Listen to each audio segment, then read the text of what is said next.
Hello दोस्तों, कैसे हैं आप सब। आज की हमारी कहानी है अत्याचारी सास। सुबह के 5 बज रहे थे। पूरा घर नींद की आगोश में था। तभी बाहर से कुछ आवाजें आने लगी। सुनकर अजय की नींद खुल गई और वो उठ बैठा। पास ही सोती हुई अपनी पत्नी मीरा को जगाते हुए बोला, अरे ये बाहर आवाज कैसी आ रही है, देखो तो जरा। मीरा ने भी उबासी लेते हुए कहा, कुछ नहीं जी, तुम्हारी अम्मा बाहर झाड़ू लगा रही है। और दूसरी तरफ करवट करके सो गई। अजय उसके जवाब को सुनकर हैरान उसे देखता रहा। भला उसकी अम्मा सुबह सुबह बाहर झाड़ू लगा रही है और उसकी पत्नी इतनी बेफिक्री से नींद में सो रही है। अरे, मेरी अम्मा बाहर झाड़ू लगा रही है और तुम चैन से सो रही हो। शर्म नहीं आती तुम्हें?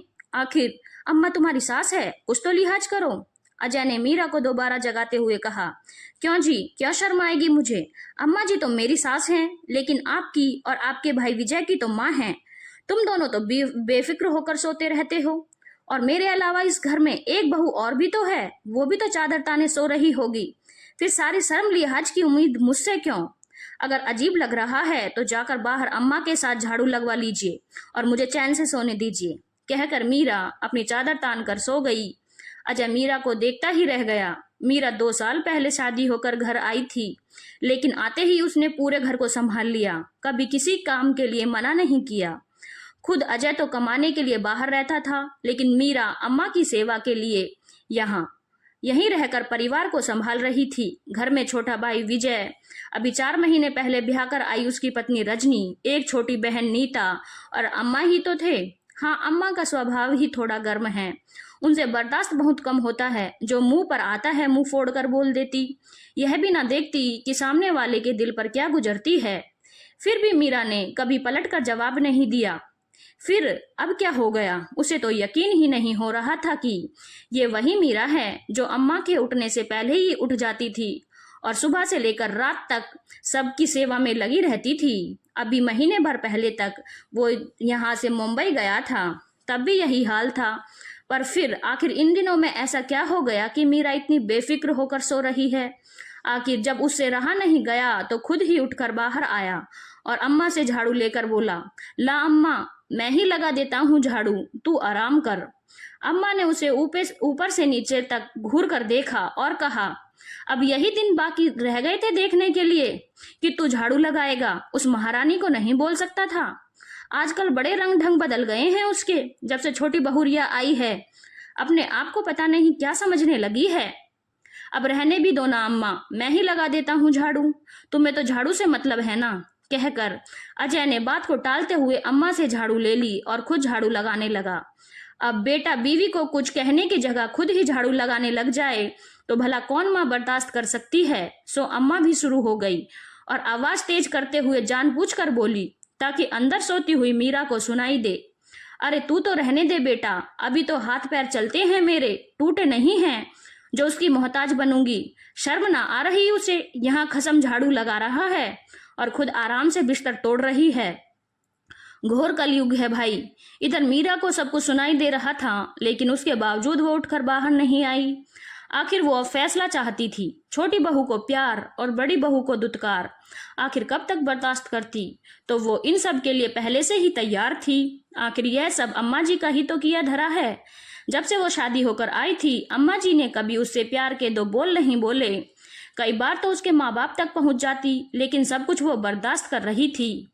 यहाँ तक कि पति बाहर कमाता तो 4-5 महीने में एक बार आता, उससे भी उसका सब्र था। पर नहीं, बहू के आते ही अम्मा जी ने जो रंग बदला, उसकी तो उसे उम्मीद ही नहीं थी। अजय उसके लिए जब भी बाहर से कोई नए कपड़े लेकर आता तो अम्मा जी उसे यह कहकर पहनने नहीं देती कि तेरा पति तो बाहर रहता है, भला किसके लिए सज संवर कर रहेगी, फालतू ही नए कपड़े खराब करेगी। और वो कपड़े ले जाकर अपनी पेटी में रख लेती। पर जब देवर की शादी हुई और अम्मा जी ने वो पेटी के सारे कपड़े देवरानी के लिए निकाले तो उसकी आंखों में आंसू आ गए। उसने कहा भी, अम्मा जी ये कपड़े तो मेरे लिए आए थे। तो अम्मा ने यह कहकर झिड़क दिया, तेरे बाप के घर में भी कपड़े देखे थे ऐसे? बेवजह का खर्चा क्यों करें जब घर में ही कपड़े रखे हों तो? अरे नई बहू को तो देना पड़ेगा, 5 आदमियों के बीच में हमारी इज्जत बनेगी। और वैसे भी तू कौन सा बारात में जा रही है, यहाँ घर पर ही तो संभालेगी। तेरी माँ बाप के घर से जो कपड़े आएंगे शादी में वो पहन लेना। मीरा ने इस बारे में अजय से कहा तो अजय ने उसे शांत रहने के लिए कहा, देख मीरा, अब तो नई बहू आ रही है, अब तो माँ तुझे मेरे साथ जाने देगी। वहां जाकर मैं तुझे बहुत सारे कपड़े दिला दूंगा, पर अभी शांति रख। पति की बात सुनकर फिर वो मन मसोस कर रह गई। जैसे तैसे शादी निपट गई, घर में नई बहू आ गई। सच कहें तो बहू तो वही थी मीरा, उसके सामने नौकरानी थी। इतनी इज्जत तो अम्मा जी ने मीरा को कभी नहीं दी। 1.25 महीने तक तो अम्मा ने उसे रसोई में लगाया तक नहीं। ये कहकर कि नई बहू है, थोड़ा उसका भी लाड़ चाव कर लें। यहाँ तक कि उसके लाड़ चाव के चक्कर में अम्मा ने अजय को भी मना कर दिया कि वो मीरा को उसके साथ नहीं भेजेगी। रजनी देर से उठे, चाहे अपने पति के साथ लेट तक घर आए, पर उस पर कोई रोक टोक नहीं थी। रजनी से थोड़ा बहुत काम होता है तो करती, नहीं तो सच सवर कर अपने कमरे में पड़ी रहती, पर अम्मा जी उसे कुछ ना कहती। मीरा ने कहा तो अम्मा जी ने उसे यह कहकर चुप करा दिया कि तू तो देवरानी को देखकर जलती है। लेकिन अभी पिछले महीने जब अजय आया था तो अपने साथ मीरा के लिए एक भारी साड़ी लेकर आया। इस बार मीरा ने वह साड़ी अम्मा जी को दिखाई ही नहीं। लेकिन अब अजय के जाने के बाद 15 दिन पहले मीरा के मायके में उसकी छोटी बहन की सगाई थी। तब मीरा वही साड़ी पहनकर तैयार हुई थी। जैसे वो तैयार होकर बाहर आई, अम्मा जी उसे देखकर बोली, यह साड़ी तेरे पास कब आई? मैंने तो नहीं देखी। मीरा ने धीरे से कहा, जी अम्मा जी, ये अभी आए थे तो मेरे लिए ये साड़ी लेकर आए थे। बस मीरा का कहना हुआ और अम्मा आग बबूला हो गई और उसकी साड़ी को खींचते हुए बोली, लो अब पति को भी बस में कर लिया। अरे मेरा बेटा भी मुझसे चोरी छुपे कपड़े लाने लगा। अच्छा तिरिया चरित्र दिखा रही है। खबरदार यह साड़ी पहनकर बाहर गई तो अभी के अभी ये साड़ी खोलकर मुझे दे। अचानक से साड़ी खींचने पर मीरा का बैलेंस बिगड़ गया और वो लड़खड़ा कर गिर गई। घर में उस समय देवरानी थी, लेकिन वो भी वहीं खड़ी होकर तमाशा देख रही थी। एक बार भी उसने अम्मा जी को रोकने की कोशिश नहीं की, पर अम्मा जी थी कि उनकी जुबान रुक ही नहीं रही थी। कुछ लाज शर्म भी नहीं है तेरे में? ये तो मैं तुझे दबा कर रखती हूँ, वरना सिर उठाकर नाचने लग जाए। मेरा तो बेटा बाहर रहता है, आखिर इतना सज धज के किसके लिए जा रही है?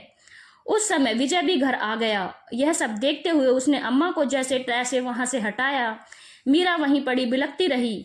विजय के सामने हाथ जोड़कर खड़ा हो गया, भाभी भगवान के लिए आप ये साड़ी बदल लो और फिर अपने मायके चली जाओ, नहीं तो बेवजह घर में कलेश हो जाएगा। अपनी अम्मा को समझाने की जगह विजय मीरा को ही समझा रहा था।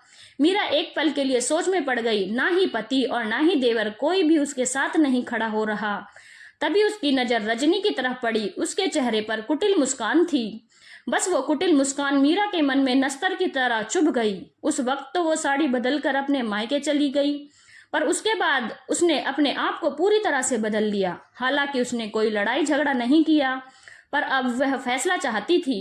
न ही वो अम्मा का कोई काम करती और न ही घर के कामों में कोई दिलचस्पी लेती थी। अब सारा वजन छोटी बहू और अम्मा पर ही आ चुका था। खुद का काम कर लेती और अपने कमरे में आकर लेट जाती। कई बार तो ये भी हुआ कि अम्मा और रजनी ने मीरा के लिए खाना बनाया ही नहीं, पर मीरा खुद ही रसोई में जाकर खुद के लिए खाना बनाकर ले आई। और सबसे बड़ी बात, जब जब अम्मा और रजनी आपस में चिड़चिड़ाती, मीरा उनके सामने हमेशा मुस्कुराहट लेकर आगे बढ़ जाती। देखकर दोनों और ज्यादा जल भुन जाती। तभी बाहर से अम्मा की जोर से चिल्लाने की आवाज आई और मीरा की तंद्रा टूटी। उठकर वो रसोई में गई तो देखा देवरानी सबके लिए चाय बना रही है, सिवाय मीरा के। तो उसने खुद के लिए चाय बनाई और अपने कमरे में जाने लगी कि तभी अजय बोला, मीरा ये सब क्या है? आखिर चल क्या रहा है ये सब? मीरा ने पलटकर कहा, देखिए अब हमसे आपकी अम्मा की सेवा नहीं होती। या तो आप हमें अपने साथ ले चलो, नहीं तो हम जैसे रह रहे हैं वैसे ही रहेंगे।